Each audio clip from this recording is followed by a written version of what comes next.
एक जगह पर हुजूर सल्लल्लाहु अलैहि वसल्लम ने फरमाया, जो शख्स ये चाहता हो कि अल्लाह उसके माल में बरकत, ये आपके काम की बात है, ये याद रहेगा आपको। जो शख्स ये चाहता हो कि अल्लाह उसके माल में बरकत अता फरमाए और उसकी उम्र में बरकत अता फरमाए, वो सिले रहमी करे, यानी रिश्तेदारों के साथ अच्छा सलूक करे। और रिश्तेदारों के अंदर सबसे पहले माँ बाप का दर्जा आता है। जो माँ बाप से अच्छा सलूक करेगा अल्लाह उसकी उम्र में बरकत अता फरमाएगा और रोजी में भी बरकत अता फरमाएगा। बिल्कुल नहीं चाहेगा कि आपके कान तक कोई ऐसी बात पहुंचे जिसे सुनकर आपकी जिंदगी बदले। इसलिए तवज्जो आपकी दूसरी तरफ मबदूल कराने की कोशिश करेगा, शोर शराबे में मसरूफ कर देगा, बातचीत में लगा देगा। तो मेरी आपसे गुजारिश है कि आप थोड़ी देर संजीदगी के साथ गुफ्तगू को समाअत फरमाएं।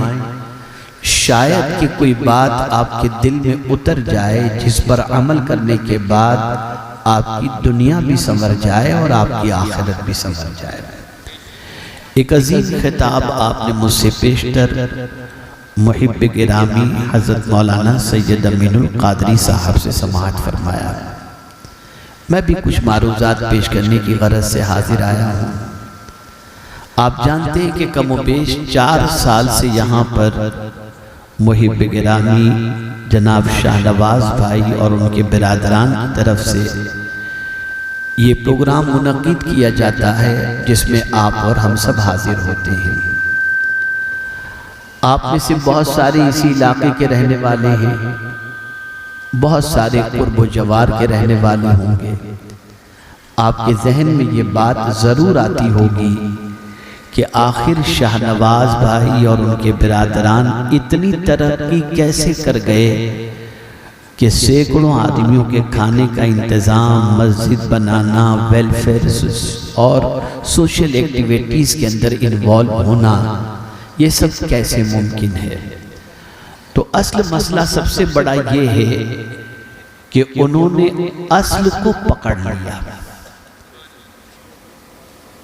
और मैं आपको समझाता हूँ, जिसे आप अच्छी तरीके से समझने की कोशिश करेंगे कुरान की रोशनी में तो और उसके ऊपर आप चलने की कोशिश करेंगे तो इंशाअल्लाह उल अज़ीम आपकी ज़िंदगी भी दूसरों के लिए बाइस रहमत बनेगी और आप भी नफ़ा बख्श बन सकते हैं।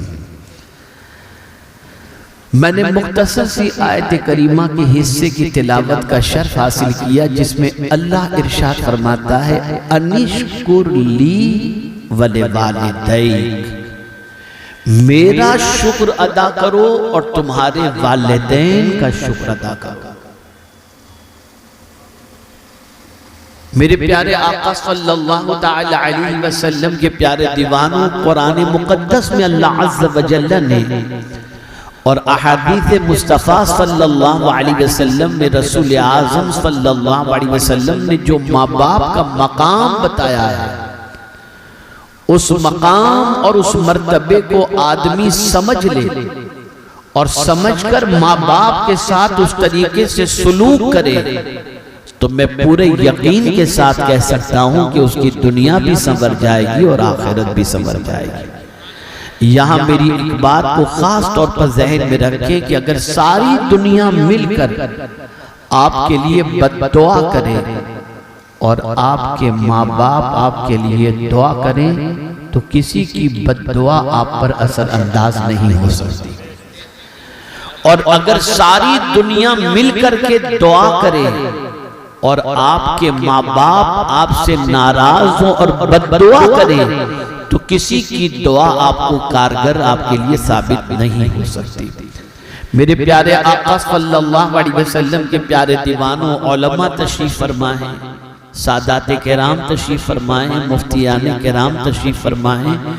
इनकी मौजूदगी में मैं ये बात आपके सामने अर्ज करता हूँ, आदमी कितना ही बड़ा क्यों न हो जाए, आलिम हो जाए, हाफिज हो जाए, डॉक्टर हो जाए, कारी हो जाए, मुफ्ती हो जाए, मुजद्दिद हो जाए, वली हो जाए, कुतुब हो जाए, अब्दाल हो जाए, इतना सब कुछ वो हो जाए, फिर भी उसको मां की दुआ की जरूरत होती है। इसलिए कि सब कुछ होने के बाद वो नबी तो नहीं हो सकता। जब नबी को मां की दुआ की जरूरत है तो इंसान को मां की दुआ की जरूरत है। हज़रत मूसा कलीमुल्लाह अलैहिस्सलातु व तस्लीम को अल्लाह को तूर पर बुलाता, वो तशरीफ लाते, अल्लाह से हम कलामी का शर्फ हासिल करते। लेकिन जब उनकी वालिदा का विसाल हो गया तो रब ने हज़रत मूसा अलैहिस्सलाम से फरमाया, मूसा अब कोहे तूर पर जरा संभल करके आना। अर्ज करने लगे, मौला इससे पहले तो कभी तूने नहीं फरमाया था कि संभल करके आना, आज तू ये इरशाद फरमा रहा है कि मूसा संभल कर आना, वजह क्या है? तो रब ने इरशाद फरमाया, मूसा पहले जब तू कोहे तूर पर आता था तो तेरी माँ तेरे लिए दुआ करती थी, अब तेरी माँ नहीं है इसलिए मैं कहता हूं कि संभल कर। माँ की दुआ बहुत ऊंचा मकाम रखती है। बाप का मर्तबा इतना बड़ा है कि हुजूर सल्लल्लाहु अलैहि वसल्लम ने फरमाया, बाप की खुशी में अल्लाह की खुशी है। अगर किसी से उसका बाप राजी है तो ये न समझना कि सिर्फ बाप राजी है, तुमने अपने बाप को राजी करके खुदा को राजी कर दिया। और अगर किसी ने अपनी माँ के कदमों को चूम लिया तो माँ के कदम न देखना कि ये माँ के कदम हैं, बल्कि मुस्तफा जाने रहमत सल्लल्लाहु अलैहि वसल्लम फरमाते, जिसने माँ के कदम को चूमा उसने गोया जन्नत की चौखट को चूम लिया। इतना ऊंचा दर्जा माँ का। अल्लाह ने अपनी किताब के अंदर अपनी इबादत के बाद इंसानों में जिसके साथ सबसे ज्यादा सुलूक की तालीम दी वो कौन है? वक़दा रब्बुका अल्ला ता'बुदू इल्ला इय्याहु व बिल वालिदैनि इहसाना। अल्लाह ने ये फैसला कर लिया है कि बंदगी उसी की होगी, यानी अल्लाह ने ये फैसला कर लिया है कि जो भी बंदगी करना चाहे वो अल्लाह ही की बंदगी करे और फिर अपने माँ बाप के साथ अच्छा सुलूक करे। याद रखें, डामाडोल हो गया मुसलमानों का मसला। मुसलमानों का अल्लाह और उसके रसूल की बातों पर जैसा यकीन होना चाहिए नहीं। जैसे अभी सैयद साहब ने ये आपको बता दें कि भाई देखिए, पानी बैठकर 3 सांस में पीना हुजूर सल्लल्लाहु अलैहि वसल्लम की सुन्नत है।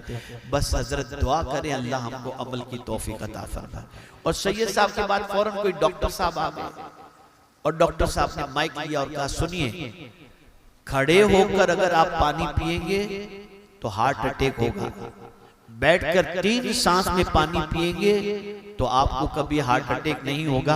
आप कहेंगे आज के बाद मैं बैठ करके ही पानी पीऊंगा। अरे नादान, तुझे डॉक्टर की बात पर भरोसा है, नबी की बात पर भरोसा नहीं।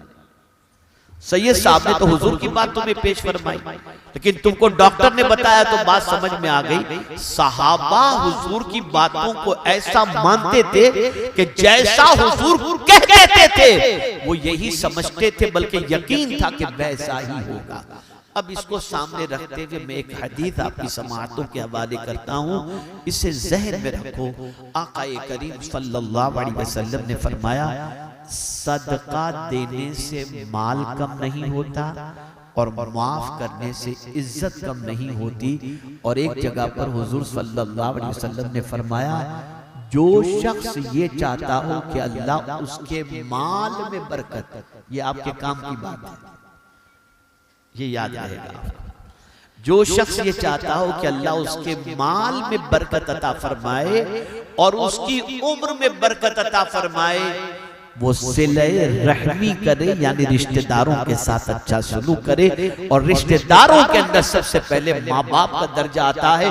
जो माँ बाप से अच्छा सलूक करेगा अल्लाह उसकी उम्र में बरकत अता फरमाएगा, रोजी में भी बरकत अता फरमाएगा। और ये बात मैं अपनी तरफ से नहीं कह रहा, ये हुजूर सल्लल्लाहु अलैहि वसल्लम का फरमान है।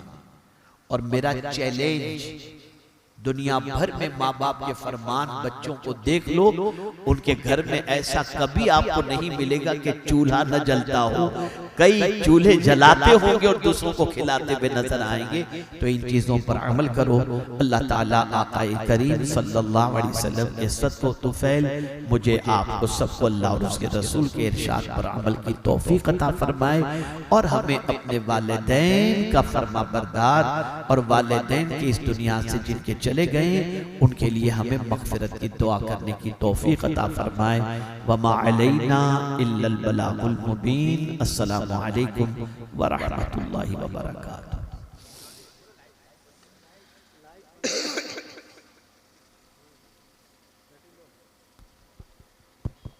आइए दुआ से पहले सब मिलकर जिक्र करें।